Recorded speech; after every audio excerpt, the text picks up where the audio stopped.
Handbags and the Gladrags that your granddad had to sweat so you could buy.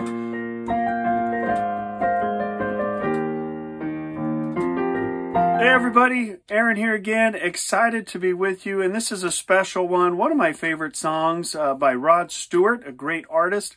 This is Handbags and Gladrags, and it comes as a request from the online busker. Thank you so much for your request, and I just want to take a moment to give a shout out to the online busker. Go check out his channel. I'll put a link to it in the description. Check out his website as well, onlinebusker.net. He's doing an awesome work trying to bring awareness to stroke victims, and so thank you for your work that you're doing. I want to just give you a shout out and hope all my viewers and subscribers, you'll go check it out, subscribe to his channel as well. I did. So let's jump right in.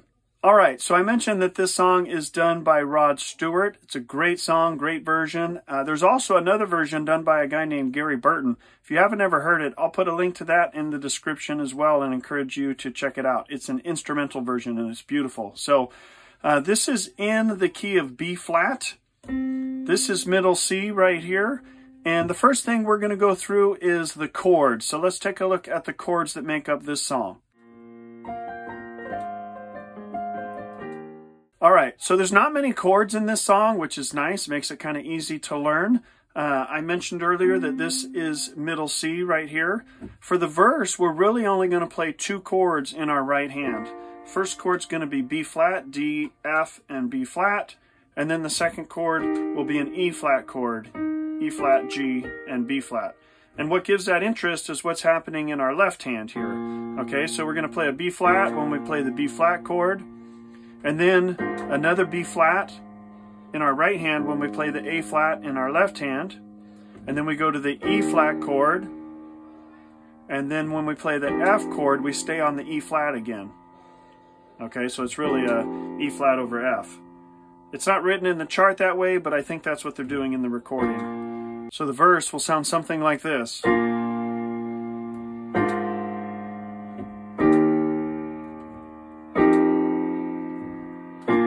And then in between there's that cool little piano lick. If you're interested in learning that, stick around for the end. I'm going to teach you how to play that a little later. The chorus is going to be a G minor, D, G, B flat. Then we go to an F chord, C, F, and A in our right hand. And then we drop down to the B flat way down here. And notice I'm playing an octave. For everything I've been doing in my left hand, you can use an octave. When we get to the rhythm part, I'm going to show you how you would use the octave and what you'll do. Okay, and then you go to the C chord. Okay, and then when we do the E flat in the chorus, I'm actually going to recommend you play this inversion down here. B flat, E flat, and G. That'll take you back to the F, and then back to the B flat again. All right, those are all the chords you're going to encounter in the song. So now let's take a look at a rhythm.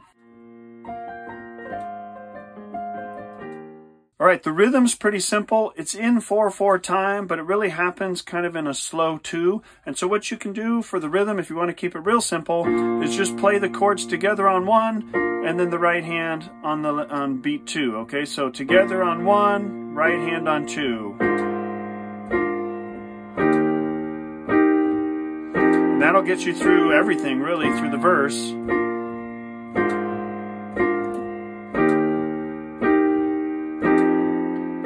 If you want it to be more complicated, you can use an octave here, okay? And you play it together, and then you're going to play the octave again on the end of 2. So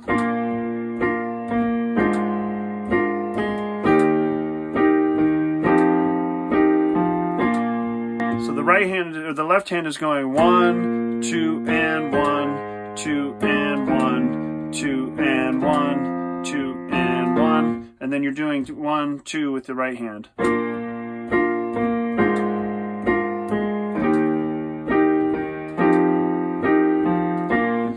And then when you get to the chorus, what I would do is more of a driving left hand. So you're actually going to go 1 and 2 and 1 and 2 and 1 and 2 and 1 and 2 and 1 and 2 and 1 and 2 and 1 and 2 and 1 and 2, 1 and 2 and 1 and 2 and 1 and 2 and 1 and 2 and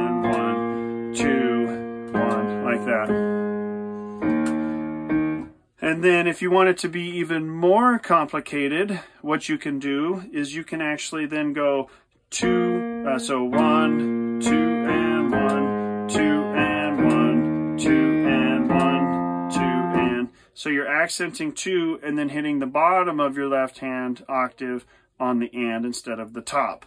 So it's like this.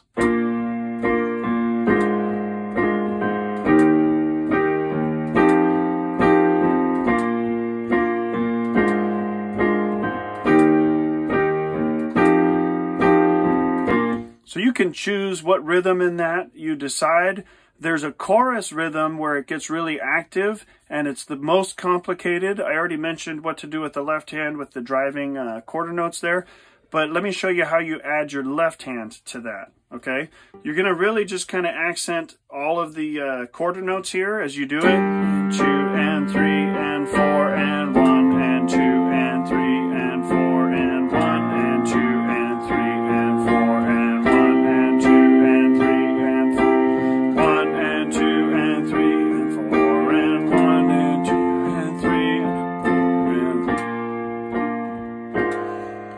So that's a rhythm you can use for the chorus that's really kind of driving along. If you really want to make the chorus complicated and get really active, I'm going to play it for you. I'm not going to count it all out, but I'll just show you what you can do and you can incorporate it, okay? So it would be like this.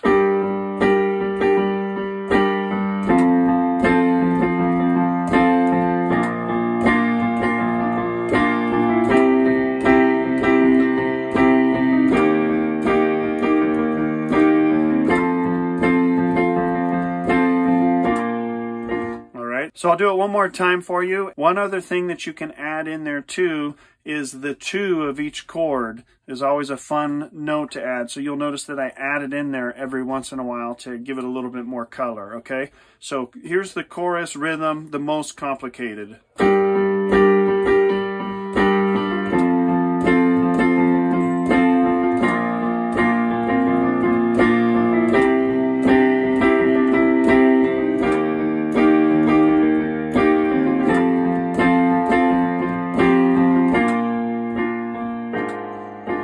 So hopefully that gives you some ideas of what you can do with the different parts of the song. Speaking of the parts of the song, let's learn those parts right now. Let's start with the intro. Okay, so the intro has a melody that's happening in the right hand, and then the left hand is essentially the same as what you've been doing throughout the song. Okay, so left hand, and you can decide, do you want to just do 1, 2? Do you want to just hold 1, 2? Do you want to do an octave, 1, 2, and, or 1, 2, and? You can decide what level of complexity to include in your left hand. And whatever you do, it doesn't have to always be the same. You can do it one way and then change it up. But let me teach you the melody line of what happens in the right hand, okay? I'd like to think of it in 2 parts. The first part happens over the first 2 times through that 4-chord progression. And then the last part happens 1 time over the chord progression, okay? And so the first part goes like this.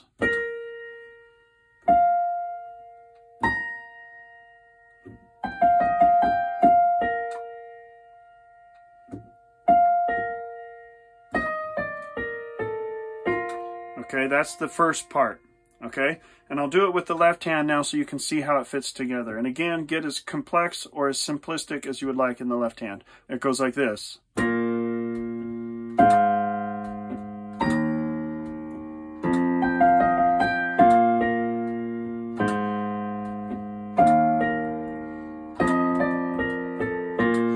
Okay? That's the first half of the intro. Okay, and now let's look at the second half of the intro part. And both of those parts are going to come back into the song as kind of interludes in between the verse and the chorus, actually. All right, so the second part of the right hand melody happens up here, okay? And you're going to play all 3 of those notes we already did in the first part at the same time. And you're going to rock back and forth between that and the G. Okay?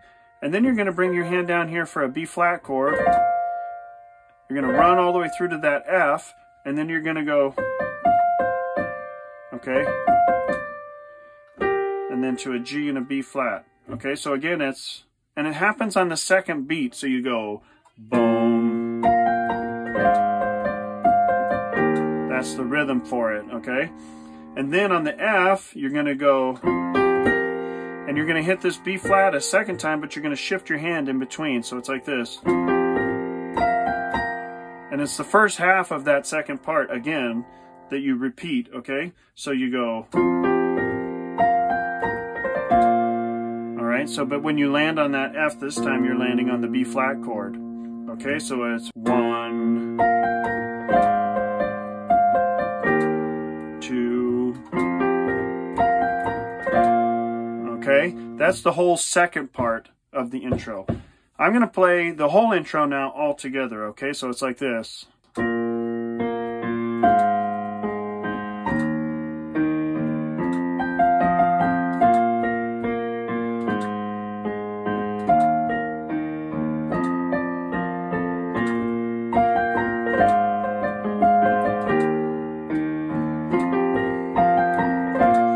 And then that's when you begin singing, okay?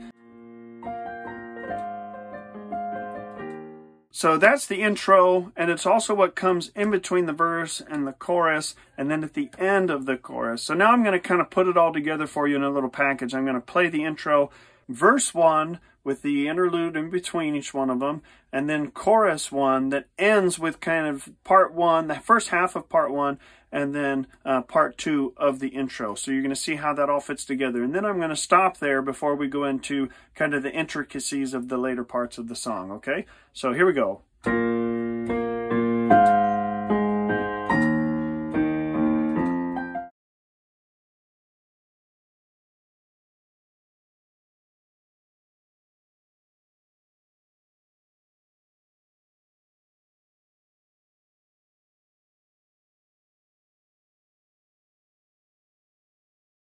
Smile.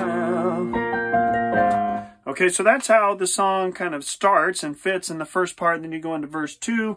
It goes out of verse 2, let's see, into the chorus. And now there's a little difference at the end of this chorus that takes you into an instrumental that I'm going to show you. All right, so let's do the end of the second chorus. I'm going to start on the E flat, the Handbags and the Gladrags. You're going to do the intro part, and then it kind of slows down, and then there's this chord thing where you just... Okay, so you're going E flat with over F.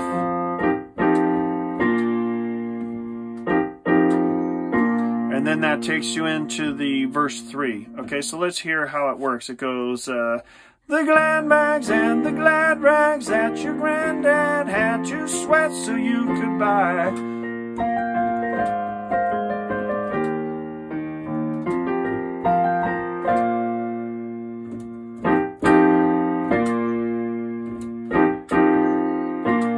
Sing a song of sixpence for your sake.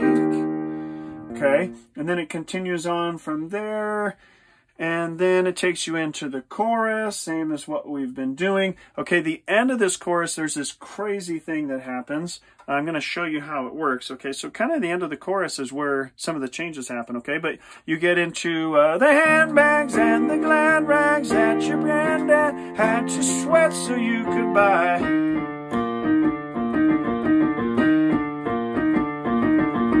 Okay, so what's happening there? There's a lot happening. It's this big instrumental part, but I'm going to simplify it just down into these 3 notes. You're going to play E flat, D, B flat, okay? And you go... I think about it in groups of 4. The first one's the slowest one, and then it goes a little faster, and then it goes 2 times really fast. Okay, so it's kind of slow, a little faster, super fast. And then it does that pattern 4 times. And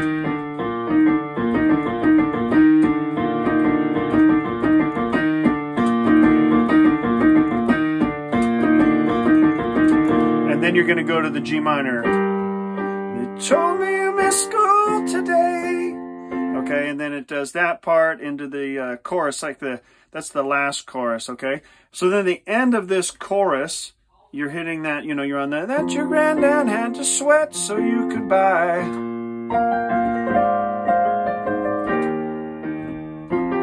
You do 2 in a row.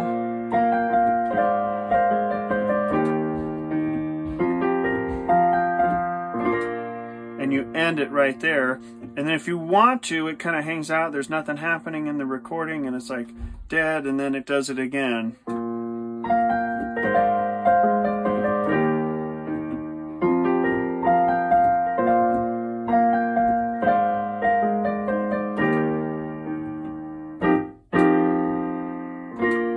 Okay, that's your last chord, or if you want to go low,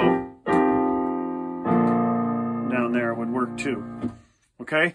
Man, that's a wonderful song. There's a lot of intricate parts out of it. I hope you were able to glean something from that. Thank you so much for watching. Take a moment, jump over to Amazon, check out my book, a piano chord book you can actually use. Don't forget to like and subscribe. Would love for you to send me some comments, share these videos. Anything you can do to help get the word out is very much appreciated. God bless you guys. Thanks for watching, and we'll see you next time.